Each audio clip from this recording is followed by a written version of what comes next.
அப்புறம் ஏதாவது பிரச்சனை வரும்போது என்ன பண்ணுவான், கழட்டி வச்ச ருத்ராட்சத்தை திரும்ப எடுத்து திரும்ப என்கிட்ட, சாமி ருத்ராட்சம் ஏன்டா போன மாதம் கட்டினி, அது ஞாயிற்றுக்கிழமை அன்னைக்கு அந்து போச்சுங்க, ஓடி போயிரு, பக்கத்தில் வராது. ருத்ராட்சம் கட்டுறேன்னு எவனாவது வந்து அன்னிலிருந்து கட்டுறதே கிடையாது. சும்மா ஆகுனா ருத்ராட்சம் கட்டுறேன்னு கட்டி விட்டு எதுக்கு கட்டுவேன், உனக்கு எதுக்கு கட்ட சொன்ன, யார் கட்ட சொன்ன, நல்லா சாப்பிடு, நல்லா குடி, என்ன வேணாலும் பண்ணு, சாவு, யார் வேணாங்கிறா.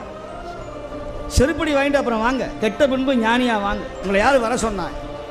இங்கே வந்து உட்காந்துக்கிட்டு எங்கள் அம்மா சொன்னாங்க, எங்கள் அப்பா சொன்னாங்கன்னு 4 நாள் தீட்சை வாங்குறது, எல்லாரும் பார்க்குற மாதிரி அந்த தீட்சையை வாங்கிவிட்டு இவங்க பூஜை பண்ணுறதை பார்த்தீங்கன்னா 5 மணிக்கு 3 மணிக்கு எதிர்ச்சுவான். முதல் நாள் இந்த கல்யாணம் புது மாப்பிள்ளை மாதிரி. எத்தனை பயம் வந்தாலும், ஊரே உங்களை ஒதுக்கினாலும், உறவே உங்களை நடுமுதுகில் குத்தினாலும், சுற்றத்தார்கள் உங்களை வெறுத்தாலும், யார் உங்களை பகைத்தாலும், உங்கள் தலையெழுத்தே உங்களுக்கெல்லாம் துன்பம் செய்தாலும், ஒரே ஒரு